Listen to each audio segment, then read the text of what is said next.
What's up, everybody? This is your boy Lexi back again to talk about UMG Dallas and what happened this past weekend. If you haven't watched it, go to MLG.TV right now and watch the rebroadcast stream. It was epic. That tournament was so amazing. So many teams outperformed. Teams that people probably didn't even expect to be in their brackets, in their champ brackets, outperformed, outplayed. It was just amazing. And congrats to Denial for taking place number one and defeating Team Envious, so it won't make it a two-peat. And Team Envious got second place, you guys. So was it a fluke that they won Gfinity? Who knows? We will see in the last LAN event for Call of Duty Ghost. Will Envious have the revenge on Denial? Will Denial take it back? Will EG be there? Will EG make a difference? We will all see. But anyway, you guys, that is for future to come. But like I said, congrats to Denial. Once again, I've never seen a team set MV into a spawn trap on Strike Zone Dom, and for them to play it so fast. I mean, they remind me of the SB team back at Regionals when it was Saints, Sensor, Apathy, and Dito when they went up against EG. EG had never lost until that event, and they just got dominated. Just the way SB dominated EG back then, they reminded me a lot with that team.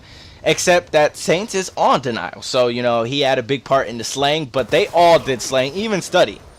And Study struggled a lot on Team Envious. But, you know, he was able to prove to Merc that Merc made a mistake of dropping him and deciding to team with somebody else. Because he went off. And you guys got to watch that series again. It was just amazing. It was epic. The way Denial was playing, they were playing flawless. You know, you would think that they perfected their game.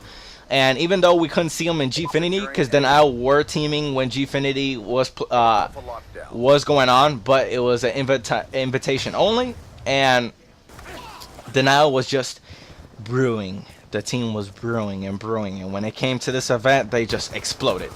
So, congrats to them once again. I will say that they did really well, but the placings were definitely not what I predicted. Like I said Optic MV. Optic ended up placing 4th. Nation ended up placing 3rd. 2nd MV. And Denial 1st. And to tell you the truth, I was still surprised with some of the placings because Most Wanted, who I thought was going to get eliminated first rounded into the loser bracket. Most Wanted, that consists of Huddle, Spacely, Slack, and Classic, got 5th. So it was pretty amazing. You know, I didn't think for them to go far, but hey, you know, they're a dominant team and they're a force to be reckoned with. You know, hopefully they can pick it up in the league. But Noble got 6, Noble Vanquish, 7th, 8th, Team Caliber, and Team Curse. FaZe Clan, I had 3rd and 4th. They went 9 and 12, 9 through 12 placing. They didn't do as best as predicted. And Rise Nation. Now Rise has been known to be called a bunch of warriors because, you know, they're what, 10 and 3, 10 and 4, 10 and 2 maybe in the league. They hold that #1 spot and they're just dominant on the league. And a lot of people hated on them because they called them warriors because they will only do good online. This was their event. Instead, they placed 13 to 16. So for all the haters calling them warriors, well, maybe it was just they struggled against the bracket or the maps because there was no veto system. But they got wiped. They needed to get a better placing, especially if they hold #1 spot in the league right now, defeating all the pro teams pretty much there. They're warriors. Their routers are helping them a lot. You know, hopefully they prove me wrong at the next LAN event, but for now, everybody calling them warriors, they have a right to because they placed 13, 16.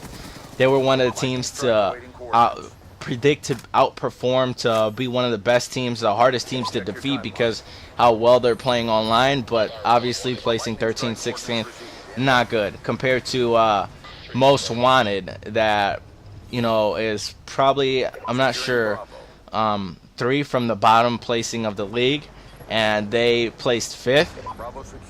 So, you know, they're showing up people that they're a dominant team on LAN, that it's just online that's really screwing them up, but they can dominate. Sorry for the thunder. But they can dominate, you guys. So, definitely, it was a pretty epic series. One of my favorite series was the Optic versus Optic match. Optic Nation taking it a 3-0 over Optic Gaming. it was epic. You know, I didn't expect, you know, obviously I wanted Optic Gaming to win, you know, because they're the older Optic team on Optic Gaming, or Optic, the organization right now. But, you know, it could have gone either way. And they were close matches, but Optic Nation showed that they were more prepared and everything, and placed a nice third. It was amazing. You guys got to check that out, definitely. You know, even though it was a 3-0, there were close games all around. Domination was intense. Search and Destroy went to round 11.